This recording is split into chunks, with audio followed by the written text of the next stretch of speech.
Hello, my name is Leah Silva, and I'm here to talk to you about fire prevention. Fire prevention is a critical component of how the fire department protects our community. The intent of fire prevention is to reduce the likelihood of fires by removing hazardous conditions that could cause fires and to decrease the risk of injury to or death of people in our community or damage to their property.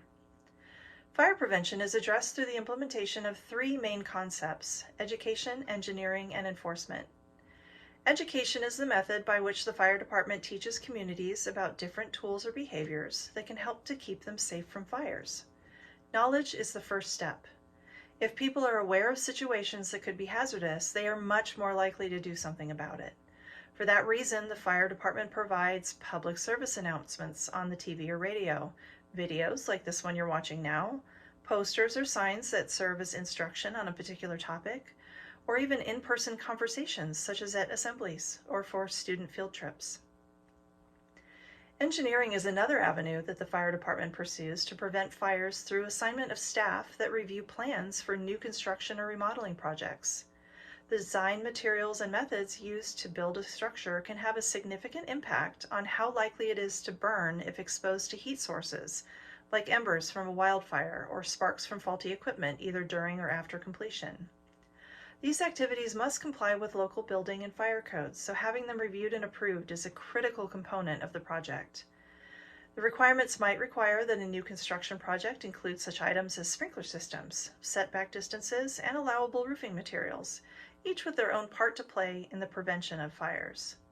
Fire prevention engineering also involves the continuing effort to identify new technologies, methods, or codes that will decrease or eliminate the risk of fire. Enforcement is the third component of fire prevention.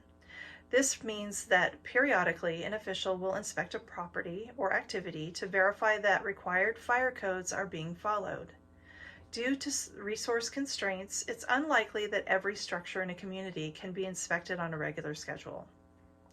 So in most cases, these inspections are likely to be performed as needed, such as for inspecting a building under construction, to confirm the building and fire codes have been implemented correctly before the project can move on to the next step, or based on prior incidents, such as after a fire that has already occurred.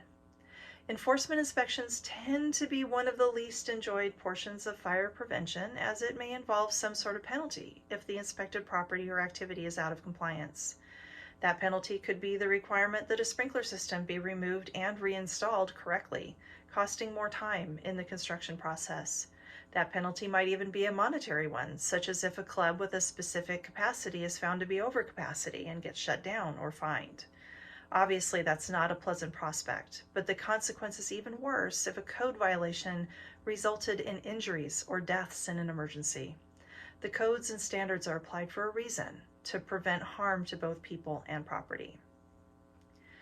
This jurisdiction has a dedicated Fire Prevention Bureau, or FPB.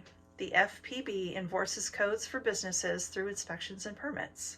The frequency of inspections depends on the level of life safety or property risk and the type of activities or occupants at the applicable location. Inspections may be performed upon request, such as to help a new business moving to the area, or as part of a routine inspection program for certain types of businesses. Businesses typically scheduled for routine inspections include hotels, motels, and apartments, businesses that use or store hazardous materials, and hospitals or other care facilities. In addition to requested or routinely scheduled inspections, the FPB also requires permits and their respective fees to operate businesses with certain types of activities, process, or hazardous materials. When it comes to both new construction and modifications to existing structures, such as remodeling and repairs to or modifications of fire alarm and suppression systems, the local jurisdiction requires approved permits and inspections to verify compliance with the applicable codes.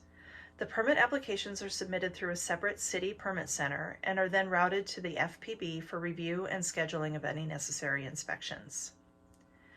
Determining the fire resistance of materials is very important. The local jurisdiction relies upon the American Society for Testing of Materials, ASTM, to perform testing of new and existing commercially available materials to determine their applicable fire ratings and classifications.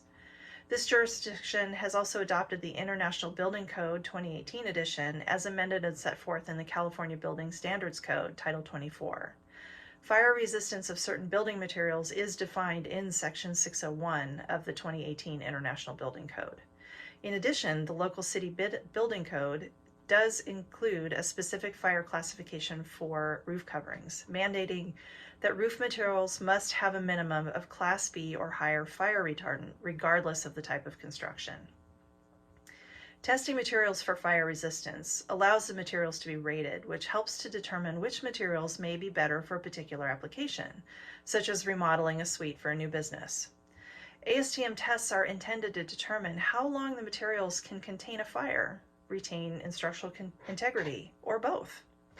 Tests are performed in a controlled environment, such as using a controlled fire with a specific temperature for a defined period. The test allows the measurement of the heat or hot gas transfer through a material. The test may also include application of water simulating a fire hose to replicate the material's response in an emergency response action.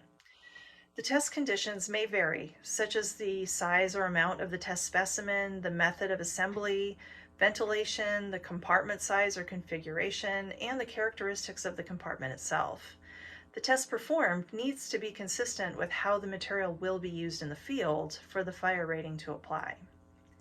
If a construction material has been tested and assigned a fire rating, but that fire rating is based on specific conditions that are not consistent with the way you are using it, an inspection will likely identify that as a code violation, requiring that you remove it and replace it with the correct material, or otherwise correct the installation so that it's compliant with the requirements.